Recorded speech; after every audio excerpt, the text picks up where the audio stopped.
I'm Greg. And I'm Billy. And we're the Fuji Guys. Fuji Guys are going to tell you about a great product, one of our new family members to the Instax family, and that's the Instax Mini 50S. It comes in a beautiful piano black finish. And a very, very exciting product to add to our Instax lineup. Billy's going to unbox it for you and then go through all the controls on the camera and show you how to run this puppy. Yeah, load some film in and all right, maybe we'll take load a some first film, photo. take a picture of me. There we go. If you're one of the lucky ones to purchase this camera, again, it is an instant camera. It uses mini instant film from Fuji. I just took out the owner's manual, so you can look at that later on. It uses 2 lithium batteries, one-time use, so make sure you stock up on these bad boys. Comes with a little macro lens, Nice. so that allows you to take close-up shots that's about 30 to 40 centimeters away. And if we take out the camera itself, I'm just going to put that aside. There we go. Nice piano black Instax Mini 50S. Beautiful camera. A little bit more compact than the Instax 7S that we got, Mini 7, as well as, of course, a lot more smaller than the Instax 210. So first thing you want to do, of course, is get batteries into the camera. So before I do that, let me just show you a quick look at the camera itself. If you take a look at the front of the camera, you got the lens. Okay, it's equivalent to about a 60mm lens. There's a shutter button right here. Allows you to take the photo. You have a flash. You got the little viewfinder, the optical viewfinder, where you can see through and compose the shot. So that's just a quick look at the front. Take a look at the side. This is where the film cartridge goes open. You push that and it opens up. So make sure there's no film in it when you open it up. One way to know is that there's a little indicator in the back that shows up in yellow if you actually have film installed. There's several buttons in the back of the screen on the camera side. So there's the first button, which is L and D, which means light and dark.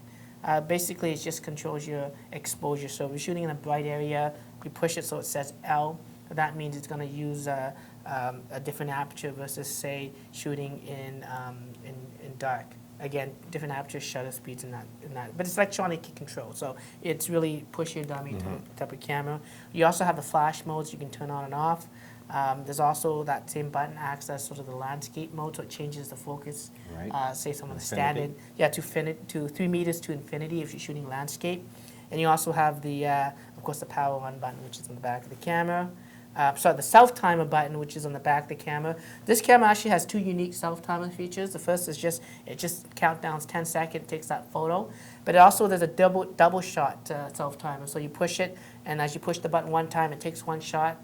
And then once that film ejects, it takes a second shot again. Nice. So it's really cool to have one for you and one for your friend, right? And of course, you got the little LCD screen on the back that shows you what mode you got the camera on.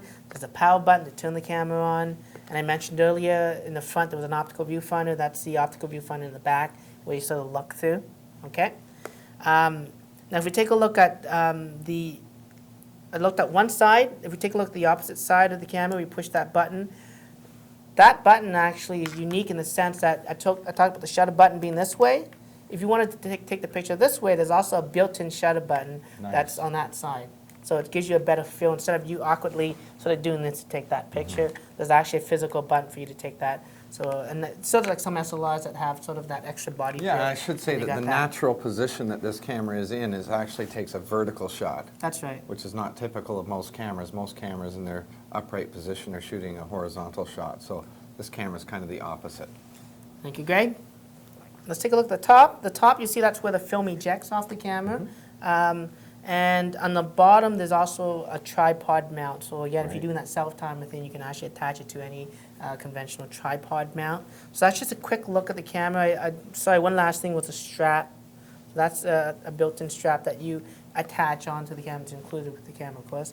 So first thing to do when we get started with this camera, Greg, we want to put the batteries in. Okay. So when you unpackage the batteries, make sure you're inserting it correctly. There's actually a diagram for the CR2 lithium batteries that you can put in. So I'm just going to slide it in here. Like that. Clips in, and now the batteries are in. And if you want to insert the film, Greg, well, I'm going to open this film. It is wrapped in a foil pouch. This being film, if it's your first experience with film, it is susceptible to fluctuations in temperatures, humidity, and length of time. So just check the packaging for all of those. When we open this film, you'll also see there's what we call a dark slide there. This film is sensitive to light, so you'll see that once Billy loads it in what you're going to do. But in the meantime, it's easy to load. It's a cartridge film, so there's no special spooling or anything like that. So Billy, show them how this loads Absolutely, into the camera. Greg. First thing to do, of course, is to open the film cover again. So again, that little slide, and it opens up. And all we're going to do is just match the yellow with the yellow tab that's on the back of the camera. So as I put that in, and it only goes in one way, and we close that, it snapped, and now we know on the back of that indicator that there's actually film loaded in the camera. So I'm going to turn the camera on, and if it's the first time you turn the camera on, the first photo that you guys are going to take, as Greg sort of talked about, I'm going to It's just going to eject that dark slide that's protecting the film from light. So that is not film. That you can recycle. Camera's not ready to go to take a first photo. Great. So let me take a photo of Fuji Greg here. Okay, line it up. And download. Nice. Instant pictures. Look at that. You got your little film in a little credit card size. Now, don't try to do this or that. It doesn't do anything. No. It's not like the old style. It looks like fun, though. You leave it alone, it No will matter how much we eventually- tell them, they're not going to stop doing this. Ever since that video that came out. Take it like a Polaroid picture. Anyways, how do we know how many pictures are left there, Billy? Well, the LED on the back of the camera will count down. So each pack, it sells in a dual pack, and each pack contains, a dual pack, which contains 10 film. So I just took one, so now we have 9 left. So this little LCD screen that says 9 photos. So if I take a second shot, I push the shutter button there on the side. Really, really cool, eh? I like that. That's shot number 2 of the wall. And I'm just going to show you quickly the macro lens that's included. Comes in a little special packaging there. And with the camera on, Snaps on. you just snap onto the front of the lens. That's it. Okay. And now I can actually do a macro shot. And it gives me the ability to get about 20 to 30 centimeters away. That's the ideal location between the subject. And that is the macro lens. So that's a cool look at the new Instax Mini 50S. Wow, it is a really cool black. camera. Thank you so much, Billy. And to all you young people out there that want the coolest thing at the party, this is it right here. So until next time, I'm Greg. And I'm Billy. And with Fuji Guys.